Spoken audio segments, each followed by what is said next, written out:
Listen, I'm here in Times Square, in New York City. Just came out of a meeting, a very influential meeting. Donald Trump was here today. I was invited to attend this meeting.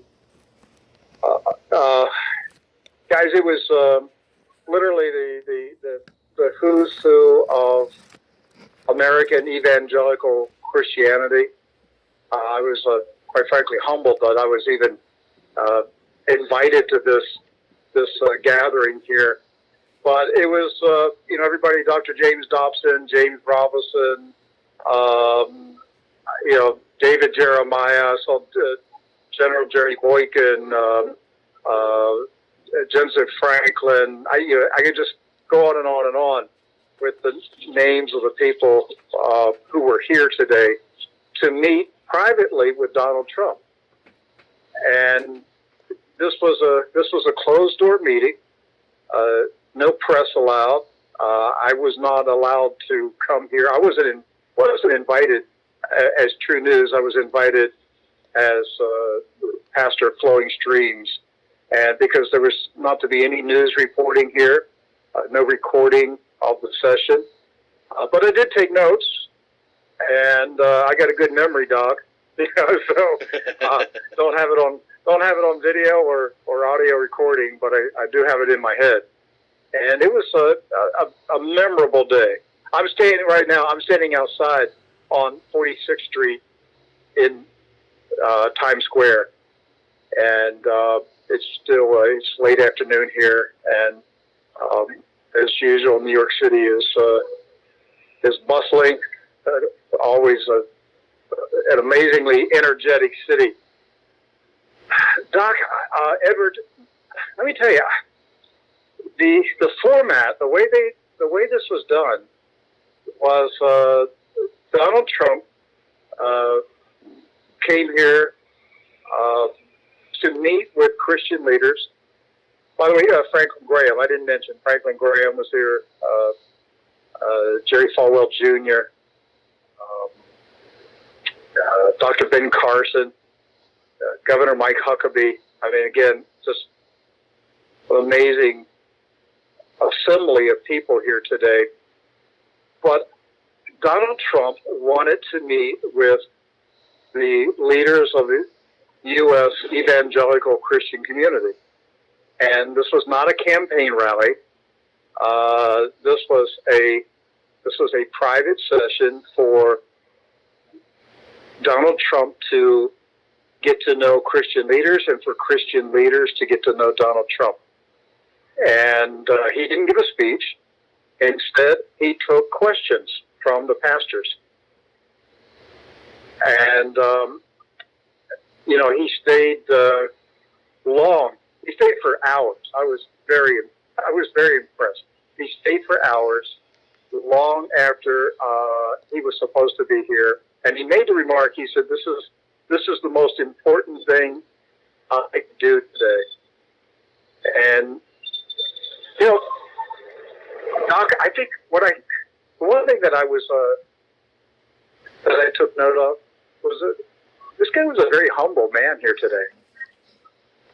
It was not the bombastic,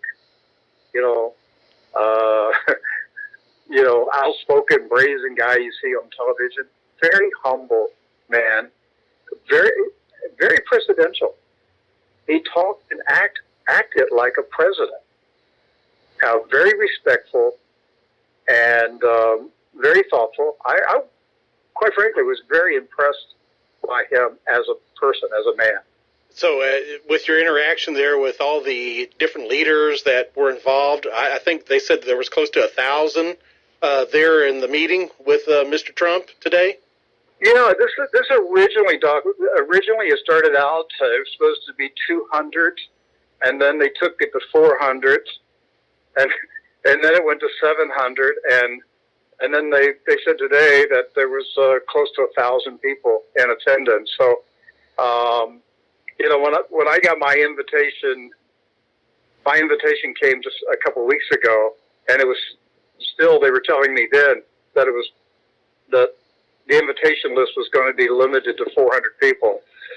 So in the past 2 weeks, it went from 400 to 1,000. But it was a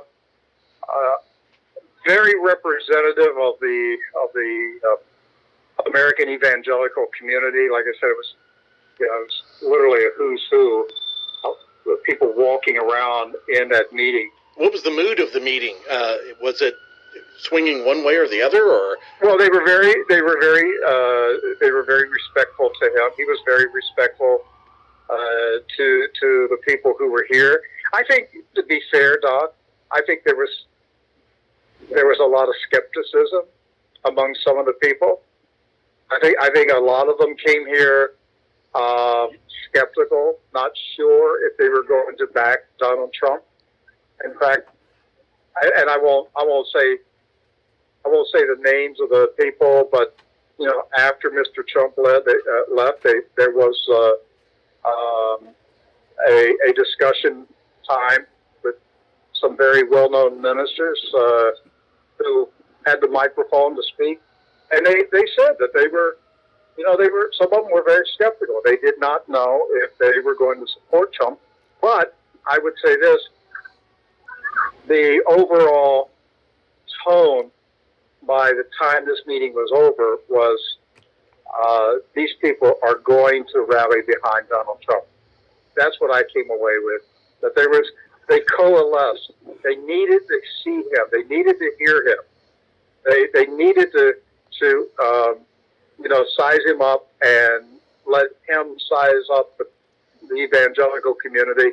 And I think that there was a lot of movement today where church leaders decided today, yes, I'm going to back Donald Trump. See, what's interesting about what you just said there is apparently Fox News host Todd Stearns was at the meeting also. They allowed him to come. He's saying he was one of the very few journalists who was allowed to attend the meeting. These are two tweets he put out. I just want to get your take on this. Okay. Just got back from Trump's conversation with evangelicals. No mention of Jesus. Dodged most of the religious liberty questions at evangelical conversation. Todd Stearns must have attended a different meeting than I attended. I don't know where he's coming up with that stuff. There seems to be a spin going on right now. Their media is launching right now, saying this meeting was Trump avoiding all the questions. No, he didn't avoid questions. Todd Stearns works for Fox News. Fox News is owned by Rupert Murdoch. All right. What else do I need to say? They get on the head. Listen, Fox News was not a Trump. They've never helped Trump at all. They just remember it was Megyn Kelly at that first debate. Last year, she tried to humiliate Donald Trump in that debate. So I don't know what Todd Stearns is. I don't know what his motive is here, but listen, I came away from this meeting very, very impressed with Donald Trump. He had 1,000 evangelical leaders who gave him a standing ovation. Wow. That doesn't sound like he avoided questions. You mentioned that he answered questions from the various pastors who were attending the meeting. Can you allude to some of the questions he answered and some of the answers he gave in regard to like abortion, maybe Israel, other issues that the evangelical community is? Oh yeah. Hang on, I've got some notes here. Let me pull out. First question was from Dr. James Dobson, and Dr. Dobson asked Donald Trump, "What will you do to defend religious liberty?" Donald Trump spoke at length about the importance of appointing conservative, constitutional-minded judges to federal courts, and particularly Supreme Court. He pledged that the judges that he would appoint would please the men and women that were in that meeting, but they would be very satisfied with the people he appoints. repeatedly it spoke about how much influence the courts have right now, and that these issues that we're concerned about are being decided in the courts. And so he reiterated his pledge that he was going to appoint conservative judges who respect limited government and the original intent of the Constitution. And so I was very pleased to hear that. Now, Doc, this is something I perked up and was really impressed about this. He said, and he started talking about religious freedom. Right. He said, you know, when I started running, I'm sorry, but there's some construction equipment going by me right now. He said that when he started running last year, he noticed that when he talked with pastors, that they had fear in their voice about getting involved in helping him. Right. And he said, I noticed that everywhere I went. In private conversations, pastors spoke with fear. And he said, I kept asking myself, what are these guys afraid of? He said, I didn't know about 501c3, the Lyndon Johnson Amendment. Wow. You know what I'm talking about, Don? Yes. The 1950, 54, 56? Yes, sir. Lyndon Johnson got that amendment passed that the 501c3 restrictions on pastors, on churches, on political activity and speaking about current events. All right, at least 3 times, maybe 4 times, Donald Trump said if he is in the White House, he is going to eliminate that section of 501c3 law. Really? He's going to challenge Yes. the IRS. Yes. Wow. He pledged to get rid of the Johnson Amendment. Wow. That's a big deal. Yes, that was the biggest thing I heard today. He said, you know, the pastors were asleep at the wheel when they allowed Lyndon Johnson to sneak that amendment into law. He said, your power was taken from you. And he said, I'm going to give it back to you if I'm the president of the United States.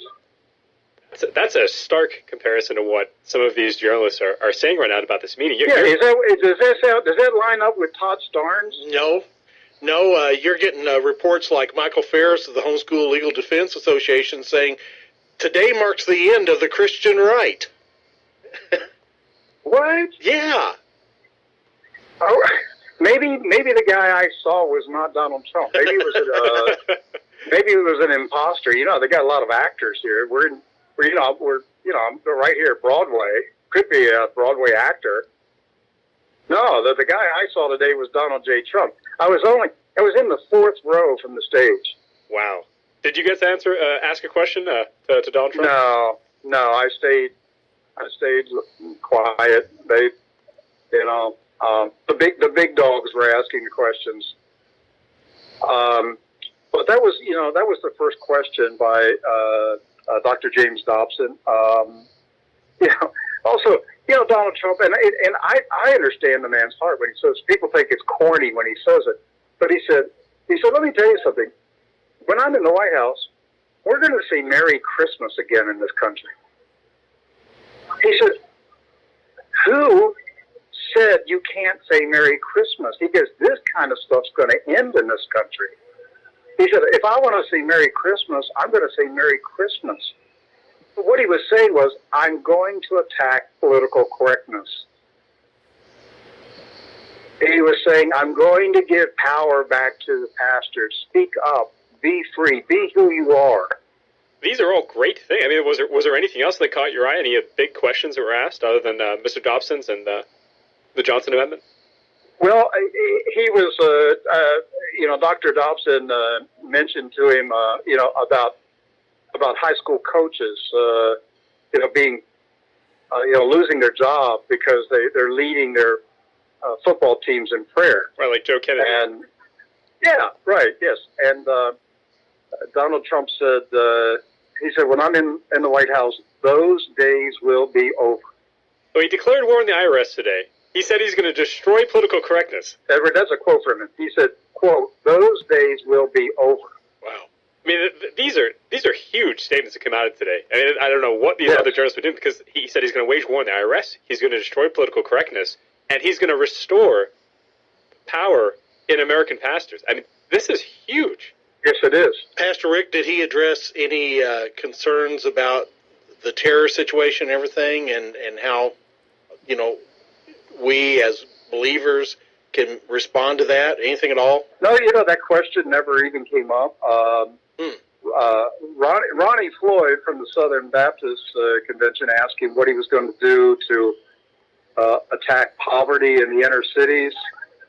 David Jeremiah asked him what would be his relationship with Israel, what would his policies be towards Israel. Well, that would be a good thing to know. Yeah. Well, he said Israel has been shunned as an ally in favor of Iran, and he said that Obama's Iranian deal was the worst deal in history. He said, in fact, it's such a bad deal, it ought to be taught in business schools as the example of the worst deal in the history of the world. Sounds like Donald Trump. Right. They said, everything you should not do. Right. Did Mr. Trump act like he felt comfortable with the evangelical leaders today? Yeah. He was very calm, very respectful, and very, low key. He was not bombastic. It was just very low key, quiet answers. One time I chuckled. He was talking about Obama's deal with Iran, and he looked at the crowd. He said, "Look, let me just put it blunt. America is led by stupid people." Wow. Because that's at the core of our problem. We're run by stupid people.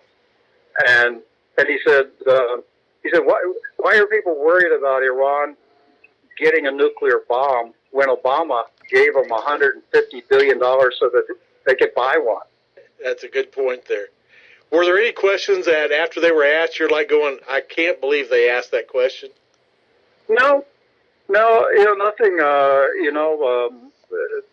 Sammy Rodriguez asked him, about immigration. Tony Perkins,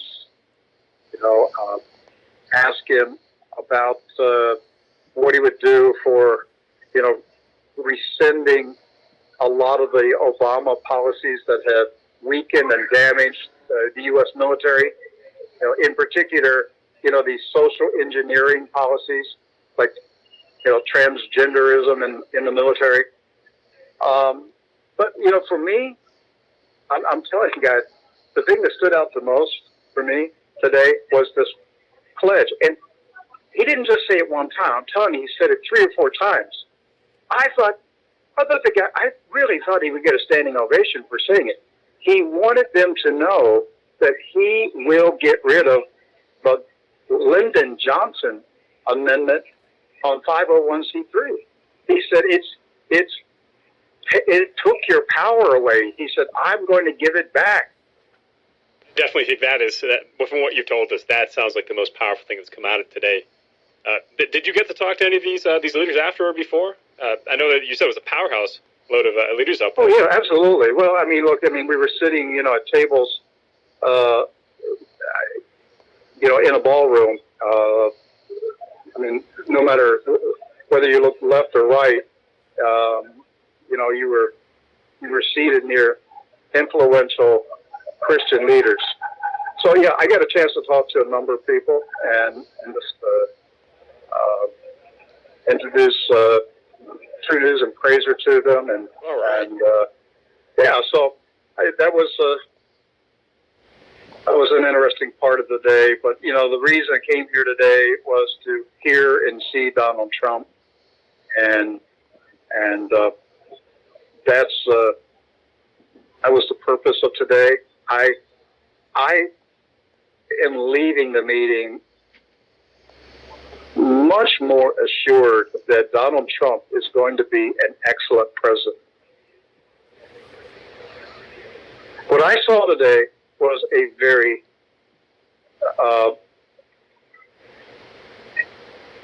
calm, respectful, professional leader who acted and talked like the President of the United States. That's great. All right. And I think if people saw Donald Trump in person, they would be very, very assured about him being in the White House. Well, I think our listeners are really gonna get a lot out of this segment that you did with us and explained about the meeting, because this is huge. And I don't think any other outlet's going to talk about the meeting as truthfully and clearly as you've just laid out to us. Well, Edward, I hope that what you guys do while I'm away, because I won't be back till tomorrow morning. I hope you get the information out today about what was said and done here today, because what I heard and saw is completely different than what you're telling me other news outlets are reporting. See, I stayed quiet about this. I didn't tell our audience that I was coming here because I was told, this was a closed-door meeting. This was not open to the news media, and I was coming. I was being invited as a pastor of Flowing Streams, and that in other words, don't come and report, for True News. Don't come and record. Don't bring a camera. Don't bring recording equipment. Don't record the sessions or the guests that are here.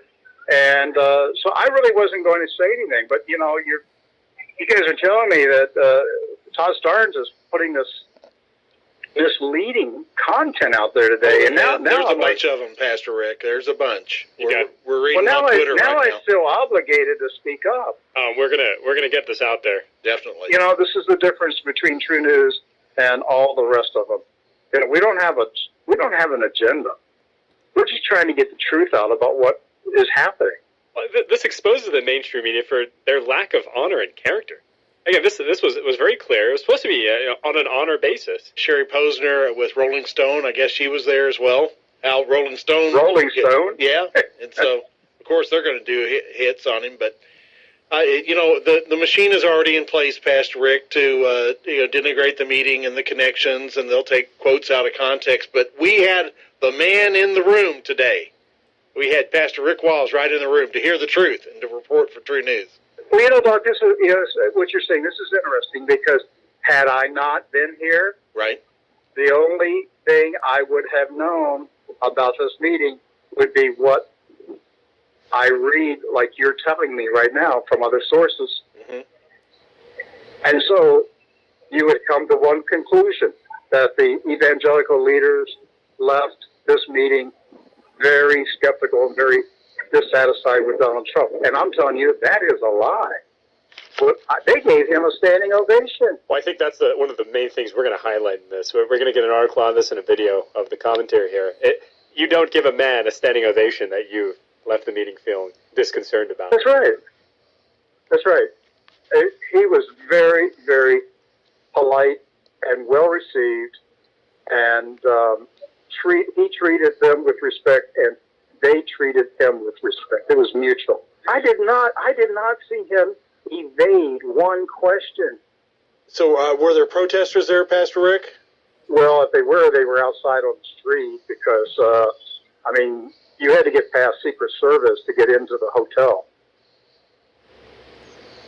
Yeah, into the ballroom. And there was Secret Service security. So, I guess I waited an hour or more just to get into the ballroom this morning, just to get through the security setup. So there was no way for the protesters to get in. Well, as we close out our time with you, I know you've got to get back to some other meetings and everything, Pastor Rick. Any final word you want to give out to our listeners today? No, I just, I appreciate, this opportunity. I was humbled that I was invited. Quite frankly, I was surprised. that we got an invitation, but I'm glad I was here.